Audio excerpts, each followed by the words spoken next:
Hello friends, and welcome to your very own channel DY Books. Today we will talk about a book that will make you realize the power of vulnerability, Daring Greatly, by Brené Brown. This is not just a book, but a guide to living a more authentic and connected life. In this video, we will understand the 10 most important lessons of this book, in very simple Hindi, so that you too can embrace your vulnerability and live more courageously. So let's start this transformative journey. Lesson 1. Vulnerability is not weakness. Friends, the first and perhaps the most important lesson of Daring Greatly is that vulnerability is not weakness, but it is a sign of courage.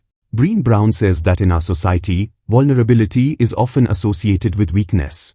We are taught that to be strong, we should suppress emotions, hide our weaknesses, and never be vulnerable.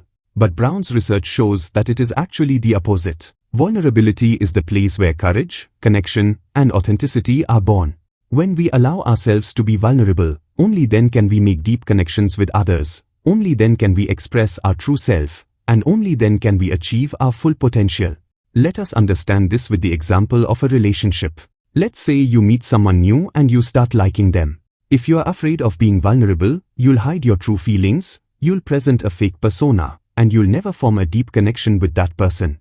But if you have the courage to be vulnerable, if you express your feelings, if you open yourself up, only then will you be able to form a genuine and meaningful relationship. Brown says that vulnerability is risk-taking, it's uncertain, and it's emotional exposure. But it's also the pathway that leads us to fulfillment, joy, and love. She says that when we are afraid of being vulnerable, we actually deprive ourselves of a lot of positive experiences. So friends, from this lesson we learn that we should embrace vulnerability, we should consider it as our strength, not our weakness. This is the foundation of Daring Greatly, which inspires us to live a more courageous and authentic life. Just like a seed has to be vulnerable to grow, we also have to be vulnerable to grow. Lesson 2. The myths of vulnerability. Friends, in the last lesson we learned that vulnerability is not weakness, but courage. Now we will talk about some common myths that are spread about vulnerability, the myths of vulnerability. Brené Brown says that there are many misconceptions about vulnerability in our society that prevent us from embracing it. A common myth is that vulnerability means being weak, but as we already discussed, it is actually the opposite. Vulnerability is strength, courage.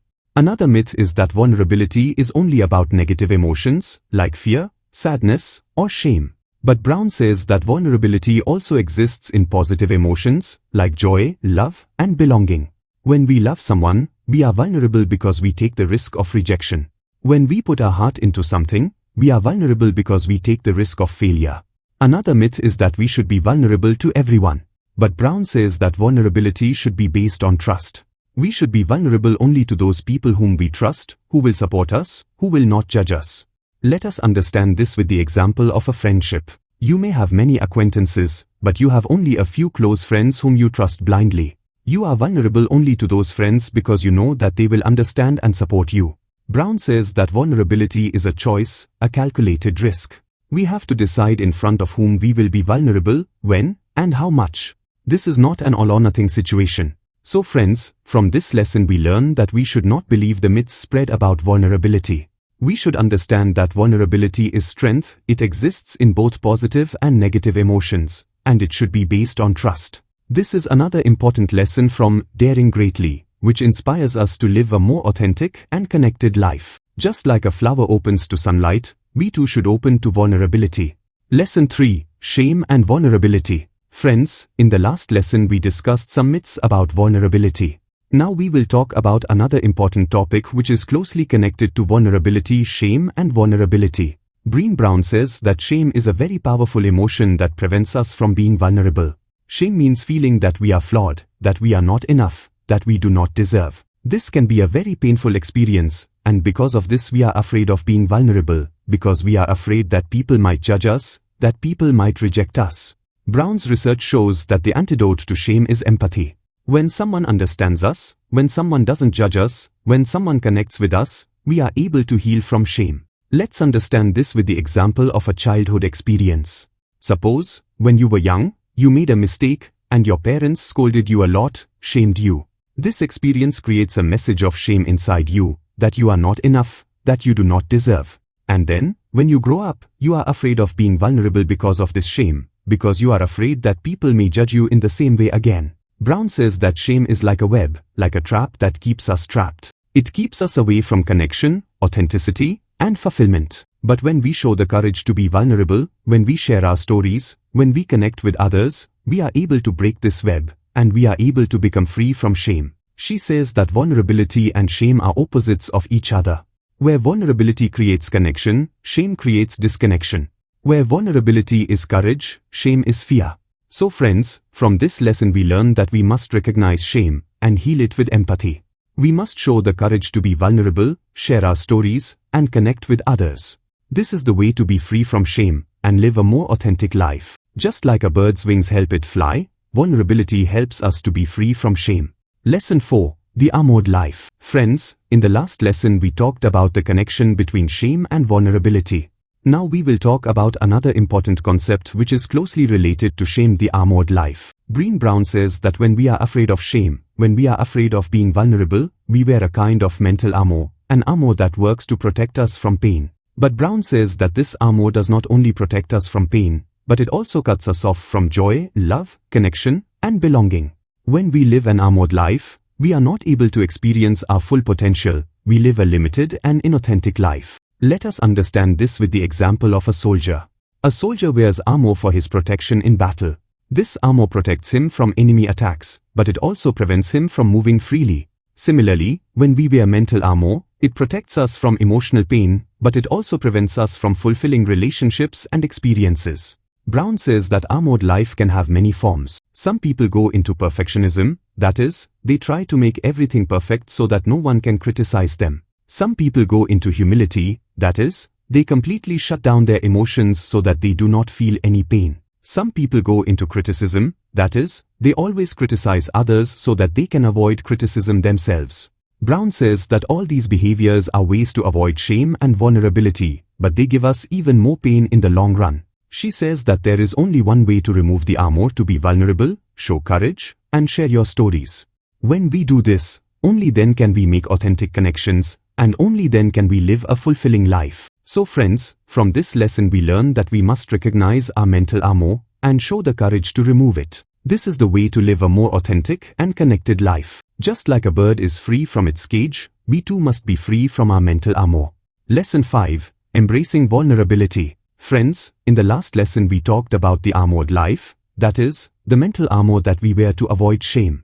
Now we will talk about embracing vulnerability, that is, accepting it. Brené Brown says that vulnerability may seem scary, but it is actually a source of strength. When we show the courage to be vulnerable, only then we can make authentic connections, only then we can express our true self, and only then we can live a fulfilling life. Vulnerability does not mean that you reveal all your secrets to everyone.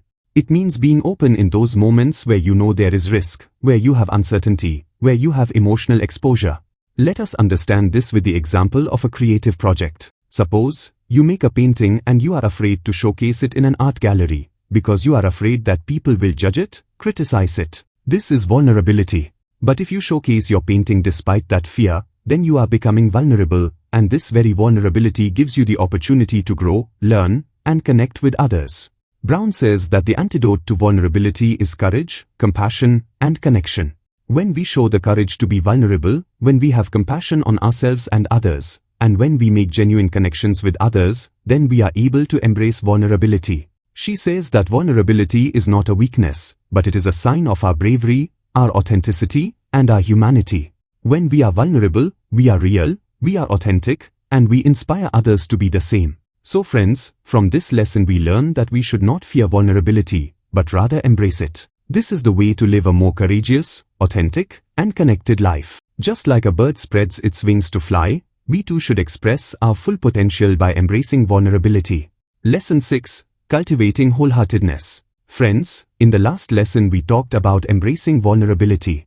Now we will talk about another important concept that is directly related to vulnerability: cultivating wholeheartedness. Brené Brown says that wholehearted living means living with courage, compassion, and connection.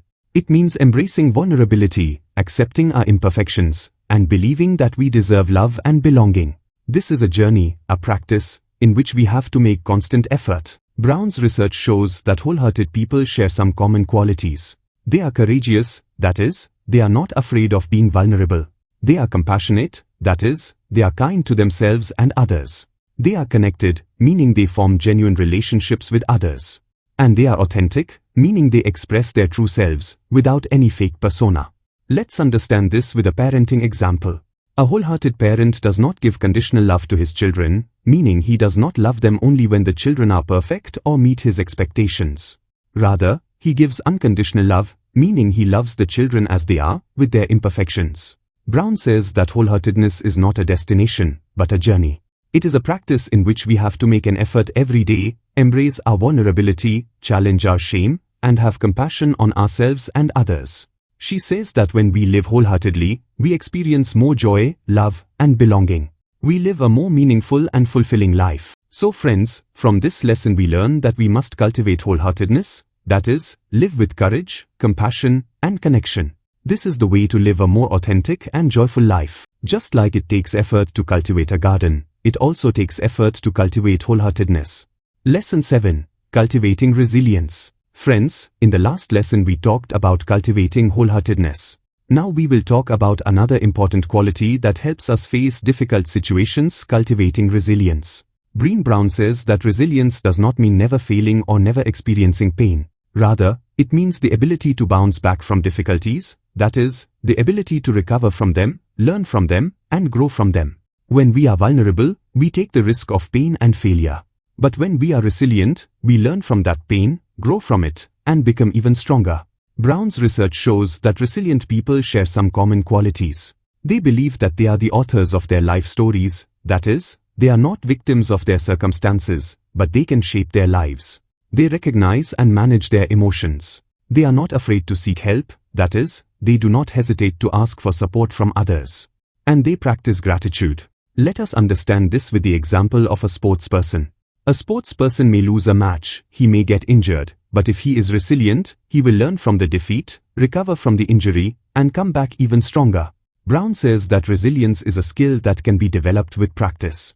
It is not an inborn talent, but a learned behavior. When we learn to recognize our emotions, when we learn to seek help, when we practice gratitude, we make our resilience stronger. She says that resilience also helps us to embrace vulnerability, because when we know that we can bounce back from difficulties, we are less afraid of being vulnerable. So friends, from this lesson we learn that we should cultivate resilience, that is, we should develop the ability to bounce back from difficulties. This is the way to live a stronger, more confident, and more fulfilling life. Just like a bamboo tree remains flexible even in a storm, we too should remain flexible and resilient in the challenges of life. Lesson 8. Cultivating gratitude. Friends, in the last lesson we talked about cultivating resilience. Now we will talk about another powerful practice that helps us live in the present moment and experience more joy: cultivating gratitude. Brené Brown says that gratitude is much more than just saying thank you. It is an attitude, a way of being, in which we appreciate and acknowledge whatever is good in our life. This can be not only for big things, but also for small things, like a beautiful sunset, a friend's support, or a warm cup of tea.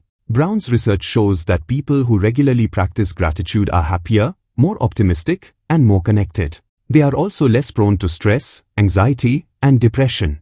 Gratefulness anchors us in the present moment, helping us focus on the blessings we have, rather than the things we don't. Let's understand this with a simple exercise. Every day, before you go to bed, think of 3 things you are grateful for. These can be anything, big or small. When you do this, you shift your awareness to the positive, and you experience more joy and contentment. Brown says that gratitude is also connected to vulnerability. When we are vulnerable, we are open to the help and support of others, and when we receive this help and support, we feel grateful. She says that gratitude is a practice, a habit that can be cultivated. When we practice it regularly, it becomes a natural part of our life. So friends, from this lesson we learn that we should cultivate gratitude, that is, we should appreciate all that is good in our life. This is the way to live a more joyful, more content, and more meaningful life. Just like a flower absorbs sunlight, we should also absorb the blessings of our life, and be grateful for them. Lesson 9. Defining moment. Friends, in the last lesson we talked about cultivating gratitude. Now we will talk about another important concept related to our life stories: defining moment. Brené Brown says that there are some moments in our life that impact us deeply, which shape our identity, our beliefs, and our future. These moments can be positive as well as negative, but they are always powerful. These moments make us realize who we are, what we value, and what we want to become. Brown says that these defining moments are often associated with vulnerability.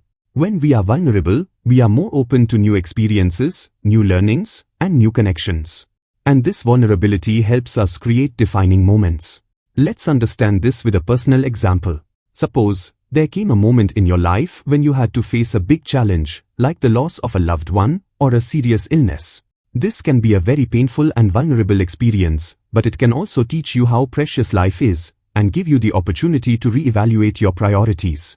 Brown says that these defining moments also give us the opportunity to rewrite our stories. We can decide how we will interpret that experience, what we will learn from it, and how we will shape our life from it. She says that it is our responsibility to become the author of our stories. That is, we should not blame our past experiences, but learn from them and consciously create our future.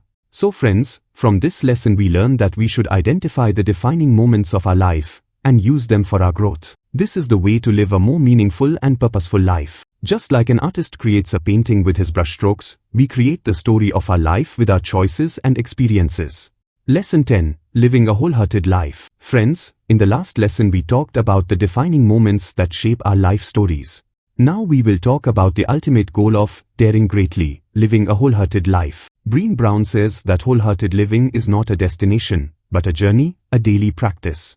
It means living with courage, compassion, and connection, embracing our vulnerability, accepting our imperfections, and believing that we deserve love and belonging.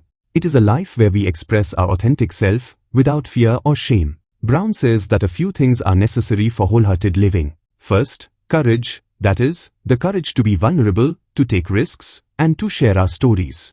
Second, compassion, which means being kind to yourself and others, avoiding judgment. Third, connection, which means building genuine and meaningful relationships with others. Fourth, authenticity, which means expressing your true self, without a fake persona. Fifth, cultivating resilience, which means the ability to bounce back from difficulties. Sixth, practicing gratefulness, which means appreciating the blessings in your life. And seventh, believing that you are worthy of love and belonging. Brown says that wholehearted living is not a perfect life, but a courageous life. It has ups and downs, it has pain and failure, but it also has joy, love, and fulfillment. It is a life where we experience our full potential, where we express our true self, and where we form deep connections with others. So friends, from this lesson we learn that we should make an effort to live a wholehearted life, that is, live with courage, compassion, and connection.